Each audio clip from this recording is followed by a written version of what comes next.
Kabanata 5991. Napakagalang ko sa iyo dahil sa pagsusumikap at dedikasyon ng iyong ama. Kung ibang tao iyon, hindi ko lang gagawing mas masahol pa sa kamatayan ang buhay ng pamilya nila, kundi hahayaan ko rin na maging laruan ko ang magandang babae na tulad mo. Hindi mo talaga alam kung gaano kataas ang langit.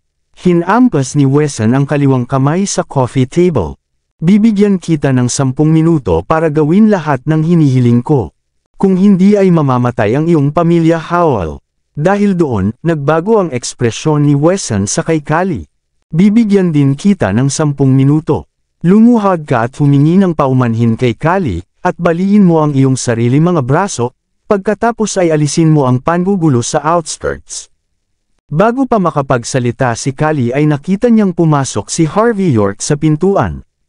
Kung hindi, ipinapangako ko hindi lamang sa iyo, ngunit kahit na ang mga tao sa likod mo ay magbabayad ng hindi maisip na presyo.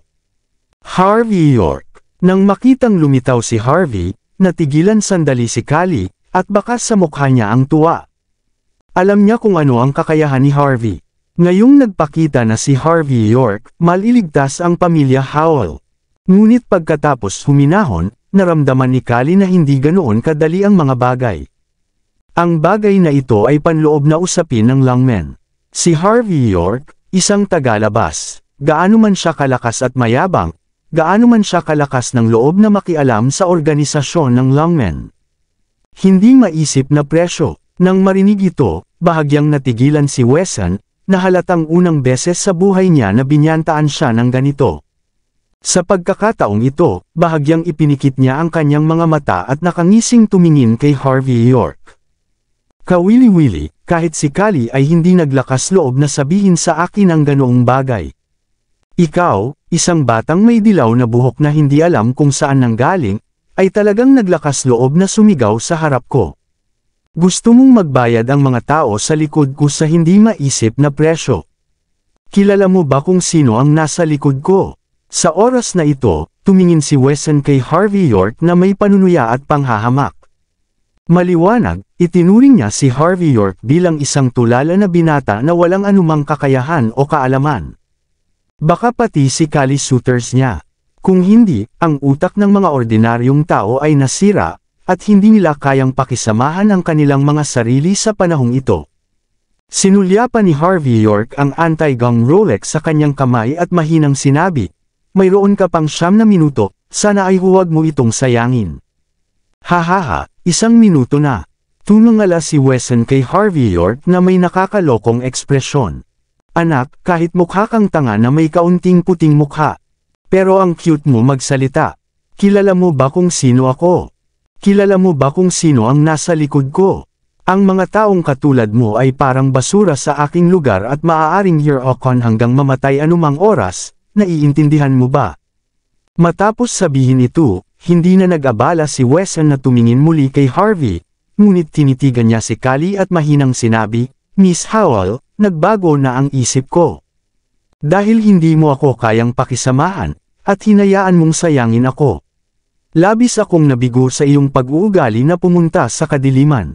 Bueno, bukod sa mga kondisyon na nabanggit, magdagdag pa tayo ng isa. Ikaw at ang iyong ina ay magsusuot ng mga costume ng kuneho ngayong gabi at hintayin ako sa presidential suite sa Outskirts Hotel. Naiintindihan mo ba? Kung hindi ka pumunta, alam mo ang mga kahihinatnan." Nang marinig ito, lahat ng lalaki at babae sa likod ni Wesson ay humagalpak sa tawa. Sino ba si Wesson? Sa lungmen, siya ay isang napakasikat na tao. Ang kanyang tiyuhin ay walang iba kundi si Bryce Kennedy, ang pangalawang pinuno ng lungmen. Pagdating sa outskirts, mas lalong tumaas ang kanyang katayuan. Parehong ang mga nakatataas at mga disipulo ng sangay ay walang magawa kundi igalang siya. Ito ang dahilan kung bakit nagawa niyang maging nangungunang pangalawang pinuno ng sangay sa outskirts sa murang edad. Ang kanyang layunin na maging pinuno ng sangay ay upang idagdag lamang sa kanyang resume, upang makakuha siya ng posisyon bilang isang nakatataas sa punong tanggapan sa hinaharap. Sa kabila nito, si Harvey ay naglakas loob na lumaban sa isang taong tulad niya. Ang mga taong nasa likod ni Wesson ay tumawa ng hindi makapaniwala.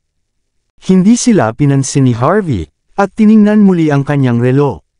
2 minuto na naman ang lumipas. Ang yabang mo, senggal ni Wesson, na nakatingin ng may pagkamuhi kay Harvey. Sino sa tingin mo ang iyong kausap?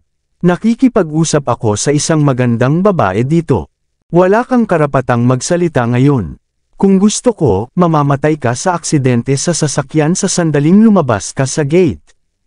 Hindi ka naniniwala. Kinakausap mo ako tungkol sa oras.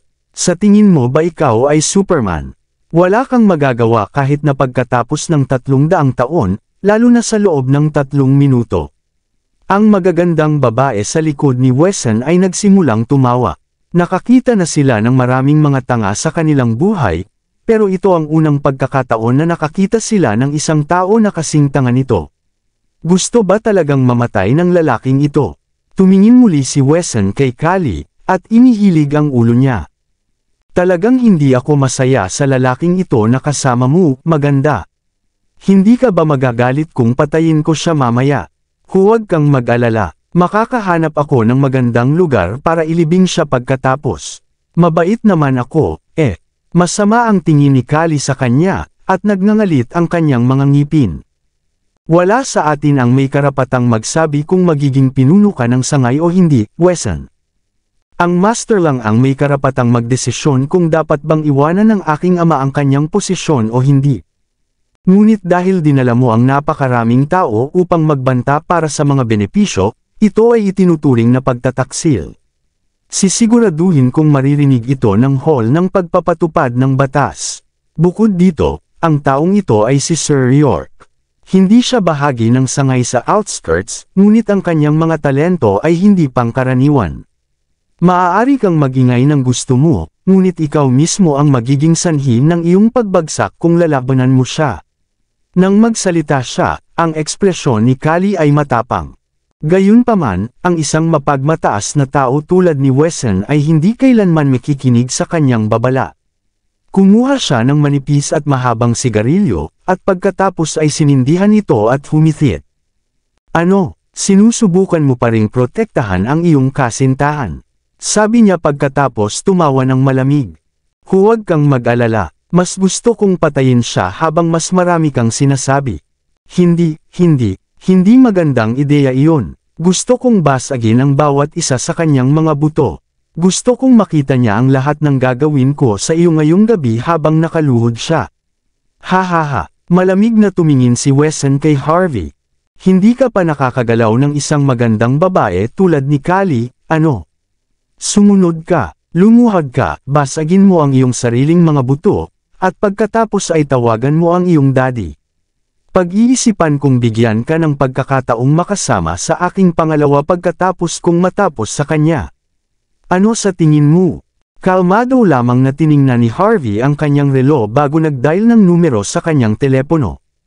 May isang taong nagngangalang Wesson sa Longmen, tama ba? Nakagawa siya ng maraming krimen, hindi sumunod sa kanyang mga nakatataas, at sinasamantala ang mga tao. Asikasuhin mo yan. Pagkatapos ay ibinaba ni Harvey ang telepono. Tinawagan niya si Rachel. Kahit wala siya sa kanyang tabi, siya pa rin ang namamahala sa hall ng pagpapatupad ng batas ng Longmen. Ang isang gawaing tulad nito ay hindi mahirap para sa kanya. Pagkatapos ng lahat, ang hall ng pagpapatupad ng batas ay may mataas na katayuan sa 8 panloob at panlabas na hall, at sa 36 na sangay. Hanggat sumusunod sila sa mga patakaran, kahit ang grupo ng mga nakatatanda ay hindi maglakas loob na tanungin sila. Nagsimula silang imbestigahan si Wesson kaagad. Para kay Wesson, si Harvey ay nagyayabang lang sa harap niya. Mayroon siyang malaking reputasyon at pagkakakilanlan sa Longmen, at imposibleng matakot siya sa isang taong tulad ni Harvey. Tinitingnan ng magagandang babae si Harvey na parang isang payaso. Naisip nila na medyo sobra-sobra ang pag-arte ni Harvey. Sino ba si Wesson? Kalimutan na ang katotohanang ang payat na lalaking ito ay hindi kayang mag-utos sa hall ng pagpapatupad ng batas. Kahit na kaya niya, pamangkin si Wesson ni Bryce. Siya ang pangalawang pinuno ng Longmen. Sino ang maglalakas loob na hawakan siya? Ang hall ng pagpapatupad ng batas. Anong nakakatawa? Nag-aalala si Callie, at naniniwala siyang medyo lumampas na si Harvey. Umiling si Wesson. Hindi mo pa naiintindihan ang istruktura ng lungmen, ano? Ang hall ng pagpapatupad ng batas ang may pinakamataas na awtoridad sa 8 panloob at panlabas na hall. Mayroon pa silang mga pulis na nakatalaga sa lahat ng 36 na sangay ng lungmen. Kung talagang tinawag mo ang hall ng pagpapatupad ng batas, dapat napapunta na ngayon ang mga taong iyon. Ipinakita ni Wesson ang isang malalim na tingin sa kanyang mukha, at nagkunwari na bumalik sa kanyang katinuan. Pasensya na, nakalimutan ko ang isang bagay. Kilala ako ng mga pulis dito. Kahit na magutos ang hall ng pagpapatupad ng batas, walang sino man ang maglalakas loob na hawakan ako. Pagkatapos makita si Wesson na naglalaro ng katangahan, nagtawanan ang karamihan. Kriek! Bigla, binuksan ang pinto. Ang sekretarya ni Wesson ay nagmamadaling pumasok na may takot na ekspresyon. Masama ito, young Master Wesson. May mali sa mga pulis. Nagdala sila ng warrant, at sinasabing dadalhin kanila para sa pagtatanong.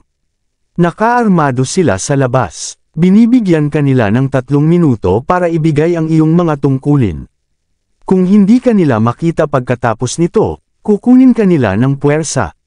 Mamamatay ka kung lalaban ka. Parang normal si Wesson sa una, ngunit pagkatapos, biglang dumilim ang kanyang mukha.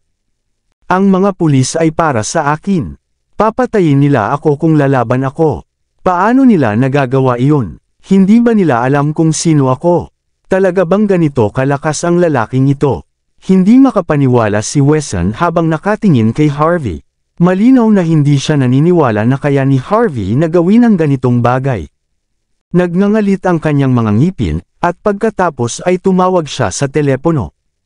Pagkatapos ng ilang tawag sa telepono, nagpakita ng isang kakilakilabot na ekspresyon si Wesson.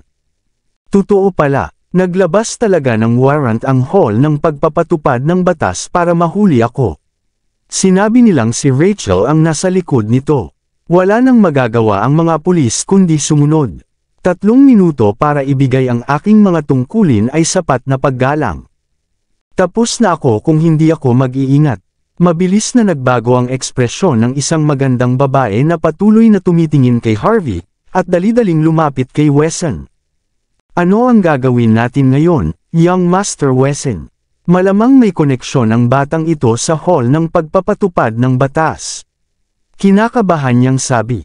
At ano naman, ang hall ng pagpapatupad ng batas ang nasa tuktok ng 8 panloob at panlabas na hall, pero wala itong kinalaman.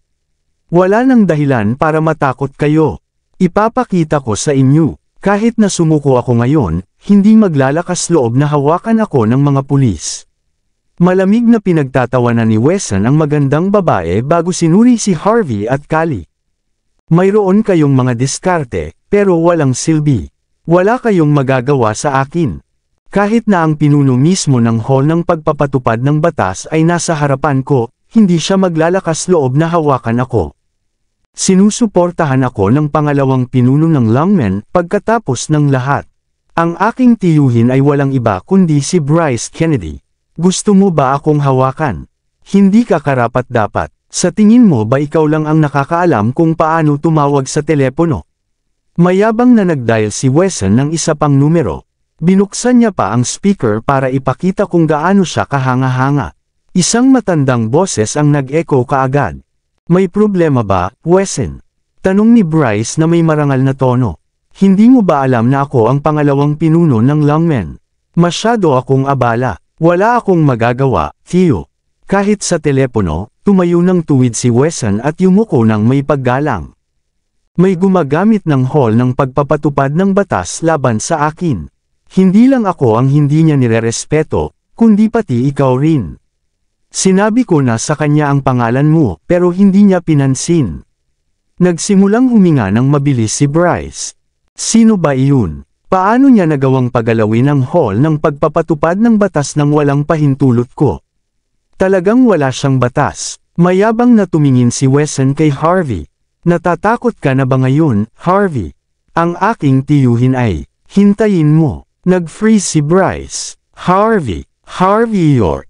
Pagkatapos ng ilang sandali, sumagot si Wesson, oo. Ang gagong iyon. Beep, beep, beep. Agad na ibinaba ni Bryce ang telepono. Sinubukan muli ni Wesson na tawagan si Bryce, pero ang kanyang telepono at ang landline ay parang hindi na gumagana. Ano ba ang nangyayari? Ang tiyuhin kong si Bryce ang pangalawang pinuno ng lungmen. Bakit siya sumuko ng ganoon kadali? Maraming salamat sa lahat ng sumusubaybay. Please subscribe and follow my YouTube and Facebook channel, Filipino Novel. Maraming salamat po. Kabanata 5975. Hindi lamang si Wesson, kundi pati ang mga tao sa likod niya ay natigilan. Nakatitig si Kali ng may pagkamangha habang nangyayari ang lahat, at punong-puno siya ng hindi makapaniwala. Kahit na medyo mayabang si Wesson dahil sa kanyang posisyon, isa siyang matalinong tao. Agad din niyang naunawaan. Ito ay maaaring gawa ni Harvey. Bumida si Kali tungkol sa pagkakakilanlan ni Harvey bago ito, at naroon ang saloobin ni Bryce. Lahat ng ito ay sapat na upang ipakita kung gaano katakot si Harvey. Ang mga mata ni Wesson ay kumibot ng ilang sandali. Wala na siyang magagawa kundi sumuko. Pasensya na, kapatid. Hindi ako nakakaalam. Pakiusap. Maging mas mabuting tao ka at magpatawad. Upang ipakita sa iyo ang aking paghingi ng tawad. Hindi lamang ako aalis sa posisyon, kundi aasikasuhin ko rin ang lahat ng mga nangyayari sa outskirts. Humihingi lamang ako sa iyo na mapatawad. Ipakita natin ang respeto sa isa't isa. Magkaayos tayo dito. Ano sa tingin mo? Naniniwala si Wesson na siya ay talagang sapat na tapat upang maging ganito kababa. Agad na nanlamig ang mga magagandang babae sa paligid. Hindi nila akalain na si Harvey ay sapat na kahanga-hanga upang gumawa ng ganitong bagay si Wesson.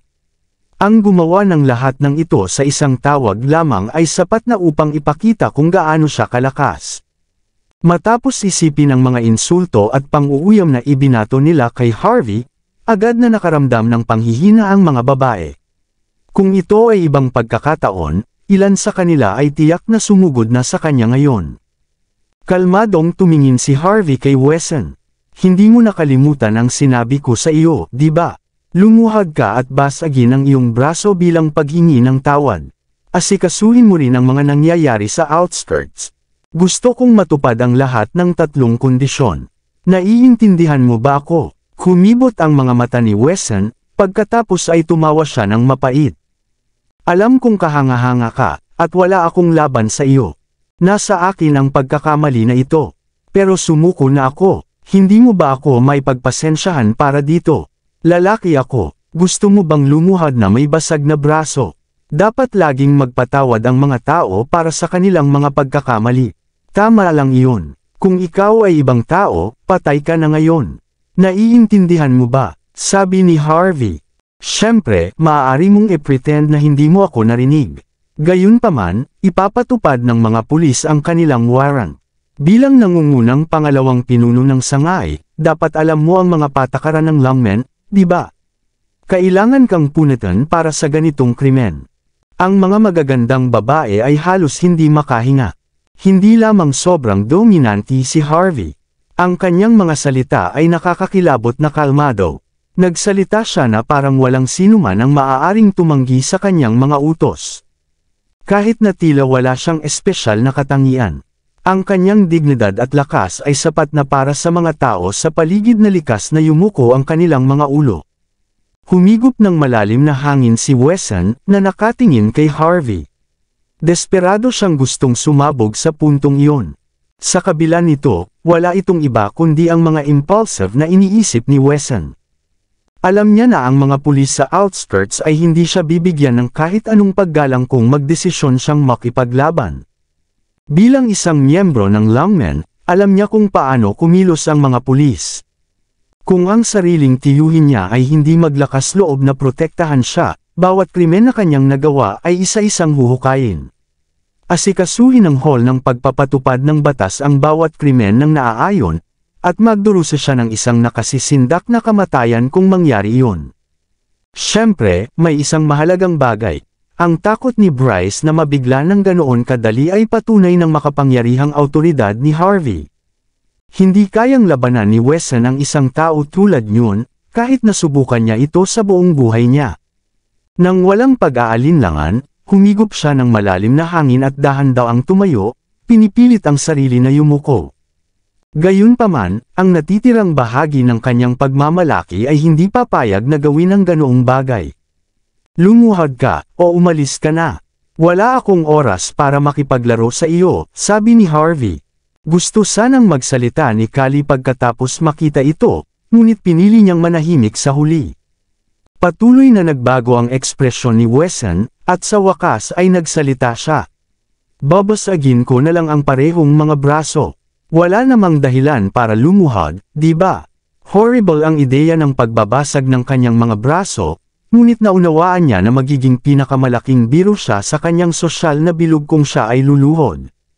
Gusto niyang mapanatili ang kanyang dignidad. Sige, tumango si Harvey. Pero kailangan mo pa ring lumuhod. Natahimik si Wesson. Desperado siyang gustong sugurin si Harvey hanggang sa mamatay pero hindi niya magawa ang ganoong bagay. Wala siyang magagawa laban sa isang walang awang tao tulad ni Harvey. Ayos. Sumusuko na ako. Humigop si Wesson ng malalim na hangin bago ibinagsak ang kanyang mga tuhod sa lupa. Pasensya na, Miss Callie. Ako'y naging masama at gaaman sa kapangyarihan. Lahat ng ito ay kasalanan ko. Pagkatapos nito, agad na binasag ni Wesson ang kanyang braso. Galit na inihagis niya ang kanyang kabilang braso sa lupa. Malalakas na pag-crack, at umalangaw-ngaw sa buong silid na walang dugo, ngunit ang kanyang mga braso ay lubos na namaga. Isang nakakatakot na sakit ang bumalot sa kanyang buong katawan, ngunit hindi siya naglakas loob na gumawa ng kahit isang tunog. Ang mga magagandang babae sa likod niya ay natakot, at ang kanilang mga mukha ay ganap na pumuti sa sandaling iyon. Walang awa siya, sobrang walang awa. Humigop si Wesson ng ilang malalim na hininga upang pakalmihin ang kanyang sarili. Sapat na ba ito para sa iyo? Hindi masama, may tapang ka. Tumango si Harvey. Umalis ka na. Tandaan mong ilabas din ang mga taong iyon. Kung hindi, sisiguraduhin kong ipaliwanag ni Bryce ang lahat tungkol dito. Natigilan si Wesson, at naisip niyang maghiganti pagkatapos umalis sa lugar. Ngunit ang saloobin ni Bryce ay nagbigay sa kanya ng ibang naiisip. Isang kaisipan ang patuloy na umiikot sa kanyang isipan. Mula sa alam niya, sa Longmen, may isa lamang tao na may kaparehong impluwensya ni Harvey. At iyon ay ang batang Panginoon ng Longmen. Nang tumakas sina Wesson at ang iba pa, casual na umupo si Harvey sa harap ni Callie. Natigilan si Ernie sandali, bago inutusan ang isang tao na magdala ng tsaa. Salamat sa muli mong pagtulong, Sir York. Mukhang nababahala at nahihiya si Callie habang tinitingnan si Harvey. Mahirap talunin si Wesson. Malakas ka, pero maaaring magdulot ito sa iyo ng mas maraming problema. Umiling si Harvey, na nakangiti. Walang anuman. Kaya kung harapin siya kahit ilang beses. Kung siya ay matalino, malalaman niyang huwag lumaban sa iyo mula ngayon.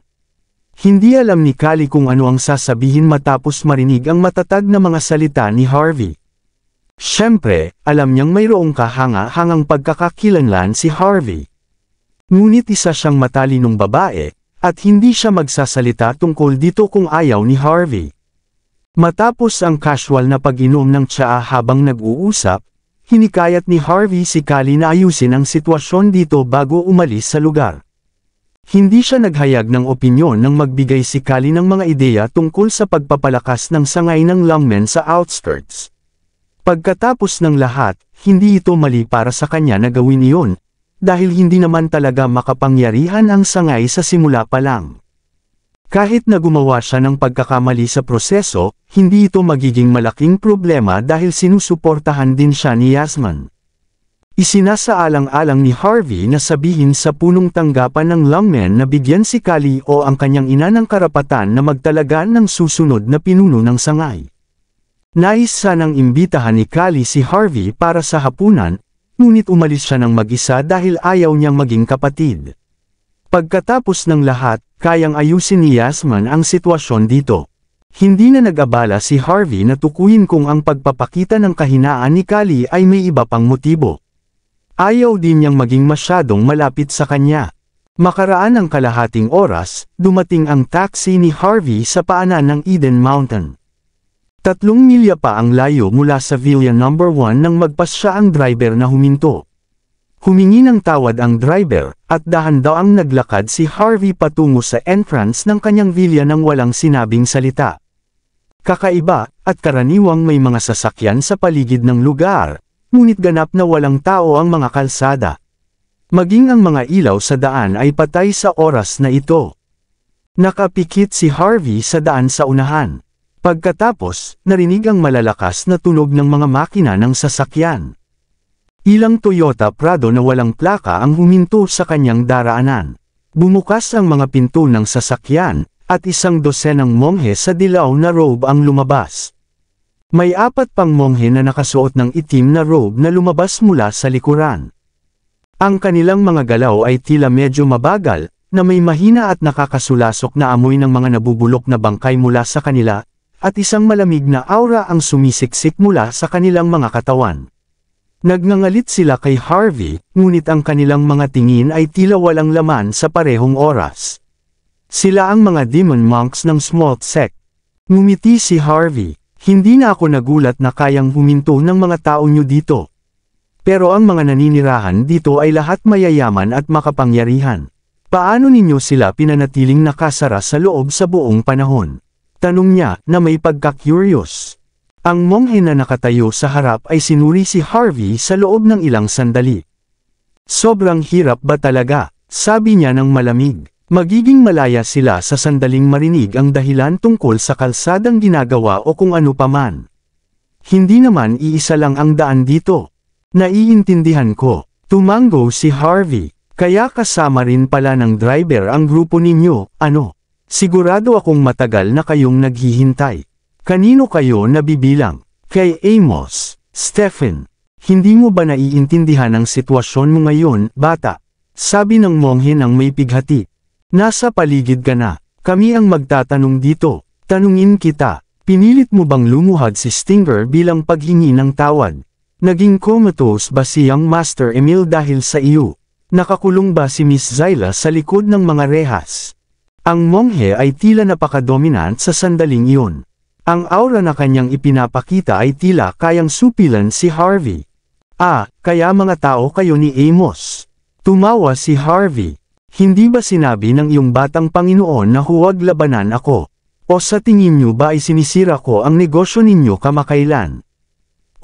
Naiintindihan ko na. Kasama ang Small Sect sa paglabag ni Wesson sa kanyang mga nasasakupan, ano? Sinusubukan ninyong kontrolin ang sangay ng lungmen sa outskirts sa pamamagitan niya. Hindi ba ninyo iniisip na masyado kayong ambisyoso? Paano kayo naglakas loob na makialam sa isa sa 4 na pundasyon? Kailangan niyong magtakip sa inyong mga sarili sa puntong ito. Lumampas sa isip ni Harvey ang mga bagay-bagay. Karaniwan, hindi kikilos ang Small Sect ng ganito kasimple matapos ang patuloy na pagkatalo sa kanya. Gayunpaman, patuloy pa rin silang umuusad laban sa kanya. Kung ganoon, tiyak na may nawasak siyang malaking bagay para sa Small Sect. Dahil alam mo na kung bakit ka malapit ng mamatay, bibigyan kita ng pagkakataon. Isang bintana ng sasakyan ang bumaba mula sa passenger seat, na nagpakita ng isang matandang lalaki. Ang lalaki ay may ilang mga mantsa ng dugo sa kanyang ulo. Tinignan niya si Harvey nang may pagdududa bago muling nagsalita. Ang pakikipaglaban sa Small Sect ay hindi magtatapos ng maayos para sa sinuman sa outskirts. Bilang karagdagan, patuloy mong sinisira ang mga plano ng sekta. Humihingi si Henrik ng paliwanag mula sa batang Panginoon. Plano naming gawing mas madali ang mga bagay para sa kanya. Kung babasagin mo ang bawat isa sa iyong mga buto, at kung susuko ka at hayaan kaming kunin ka. Isa sa alang-alang kung panatilihin kang buhay. Tumawa ang lalaki ng malamig. Mayroon siyang nakakaengganyong aura, at ang mga ordinaryong tao ay likas na manganginig sa pagkakita sa ngiti sa kanyang mukha. Ang lalaki ay walang iba kundi ang tagapagtanggol ni Amos, si Serval. Siya ang nagpasimula ng buong sitwasyon. Tiningnan ni Harvey si Serval na may pagka-curious, na may ngiti sa kanyang mukha. Dahil alam mo na ang mga bagay na ito, dapat mong malaman kung gaano ako kalakas. Nagtatangkang labanan pa rin ako pagkatapos ng lahat ng iyon. Sigurado ka bang nais mong magbanta sa ganitong paraan? Hindi ba sa tingin mo ay medyo tanga ka ngayon? Hey, sa tingin mo ay kahanga-hanga ka lang dahil isa kang Diyos ng digmaan. Tumawa si Serval. Hindi mo ba naiintindihan na palaging may mas mahusay na tao kaysa sa iyo, binata? Maliwanag na nakagawa na ako ng mga paghahanda bago dumating dito. Ang Mastodon Formation na nabuo ng mga Demon Monk na ito ay kayang talunin ang sinumang Diyos ng digmaan. Kasama ang 18 iba pang monghe dito, ang kanilang pormasyon ay kayang pumatay sa mga Diyos ng digmaan. Bukod dito, hindi mo kayang sukatin ang aking kapangyarihan. Kaya ano kung ikaw ay isang Diyos ng digmaan? Maliban na lang kung ikaw ay halos ganap na hindi mapapahamak, kayang-kaya ka naming talunin anuman ang mangyari. Mukhang labis na tiwala si Serval. Sa anumang kaso, maari naming iwasan ang masaktan ka kung alam mo ang pinakamabuti para sa iyong sarili. Ngunit kung hindi, huwag kang magalit sa mangyayari sa susunod.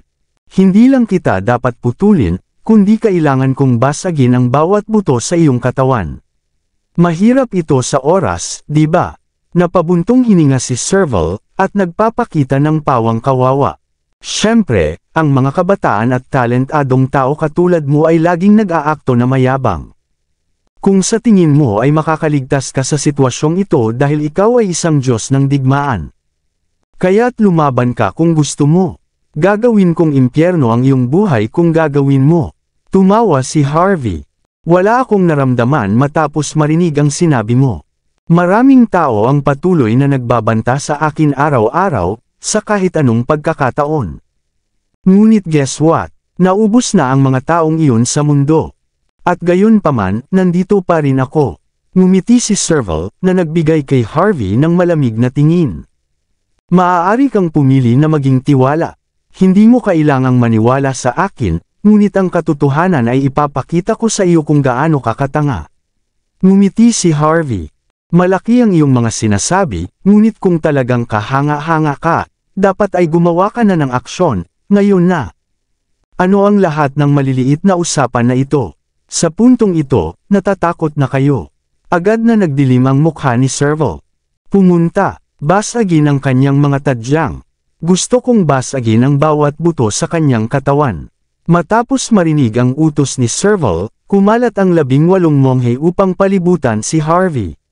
Dahan-daang lumapit ang mga Demon Monk, na may malamig na aura na sumisiksik mula sa kanila. Pinanood ni Harvey ang lahat ng ito na may mapaglarong ekspresyon. Hindi kayo sapat, bakit parang natatakot kayo sa akin? Magkasama na kayo sa puntong ito.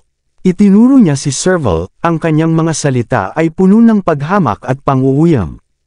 Wala kang karapatan na gawin iyon. Tumawa si Serval ng malamig bago inutusan ang kanyang kamay. Pumunta. Ang 18 monghe ay tumapak sa lupa, at ang kanilang mga katawan ay agad na naging ginto, na pinatibay ang kanilang mga depensa. Isang nakakatakot na tanawin. Napapalibutan si Harvey mula sa lahat ng panig. Ang Brazen Formation. Tanong niya na may pagka-curious. Kopya ba ito o ano? Agad na umarangkada ang 4 na Demon Monk patungo sa kanya bago siya natapos sa pagsasalita. Freeworm. Isang itim na usok ang mabilis na tumakbo patungo kay Harvey. Sa parehong oras, isang nakakasulasok at nakakabinging amoy ang naglapana sa hangin. Kabanata 6,000. Napakunot ang noo ni Harvey. Hindi siya natatakot sa usok, ngunit hindi niya kayang tiisin ang amoy kung tamaan siya nito. Mabilis na lumipat si Harvey patungo sa sasakyan upang maiwasan ang nakakasulasok na atake. Swoosh, swoosh, swoosh. Sa sandaling umiiwas si Harvey sa atake, 4 na Demon Monk ang biglang sumugod sa kanya. Napakabilis nila, parang alam nilang iiwas si Harvey sa atake. Plano nilang lumitaw sa harapan ni Harvey upang mahawakan siya. Matapos makita ang mga itim na kamay ng mga Demon Monk at ang nakakasulasok na amoy sa paligid nila, tinakpan ni Harvey ang kanyang bibig bago siya tumalon sa ere. Nakilala na niya ang iba't ibang mga kalaban na may iba't ibang antas ng lakas. Sa normal na sitwasyon, madali lang niyang maitataboy ang mga ito. Ngunit dahil ang apat na demon monk ay amoy parang bagong galing sa lupa, wala siyang balak na makipag-ugnayan sa kanila. Sa parehong oras, naiisip niya kung dapat na siyang magdala ng mga single-use gloves sa susunod. Sa ganitong paraan, makakaharap niya ang mga ganitong tricks. Swoosh! Bago pa man makahanap si Harvey ng anumang bagay na maaaring magsilbing glove, isang nagniningning na talam ang mabilis na dumaan sa kanya. Ang atake ay malakas, agad na sinira ang brazen formation. Sa parehong oras, ang talam ay tumutok sa apat na demon monk. Isang halatang pagnanais na pumatay ang naramdaman habang ang mga demon monk ay umatras upang iwasan ang nakasisira na galaw. Lumingon si Serval ng masidi habang pinapanood ang palabas. Tiningnan ni Harvey nang may pagka-curious ang liwanag na dumaan sa kanya. Sa galing ng espada na kayang pigilan ang apat na demon monk, tiyak na ang taong iyon ay isang Diyos ng digmaan. Nang bumalik si Harvey sa lupa, isang lalaking may bahagyang uban at nakasuot ng berdeng robe ang nakatayo sa harapan niya. Ipinakita niya ang kanyang kamay, at ang espada ay bumalik sa kanyang kamay. Mabilis na tiningnan ni Dorian ang paligid. Mas malapitan na tiningnan ni Harvey ang lalaki, at nakilala ang mga katangian ng mukha na kahawig ni Kali. Siya si Dorian Howell, ang pinuno ng sangay ng longmen sa outskirts. Mr. Dorian, tanong ni Harvey. Tumango si Dorian bago tumingin sa matinding tanawin sa harap niya. Walang hiya kayo, hindi ba? Bakit ang lahat ng mga demon monk na ito ay nahukay na? Hindi ba kayo natatakot na masayang ang bawat yaman ng Smalt Sect? Matagal na kayong nag-iimbak ng mga iyon ng higit sa 1,000 taon. Wala na kayong kapangyarihan upang ipakita kapag nangyari iyon. Siyempre, alam ni Dorian ang mga lihim ng Smalt Sect. Batay sa kanyang mga salita, ang mga demon monk ay nahukay sa ilalim ng lupa. Ang tinatawag na mga monghe ay marahil hindi na itinuturing na tao sa puntong ito. Sino ka? Nagbago ang ekspresyon ni Serval. Paano mo nalaman ito? At sigurado ka bang makikialam sa mga usapin ng Smalt Sect? Hayaan mong sabihin ko sa iyo. Wala kang karapatan na makialam dito. Swoosh! Kalmado lang na inikot ni Dorian ang kanyang kamay. Ang kanyang espada ay tumutok kay Serval sa bilis ng liwanag. Nakapikit si Harvey, at alam niyang hindi ito espada, kundi napakanipis na fishing lines na ginamit upang kontrolin ang daan ng espada.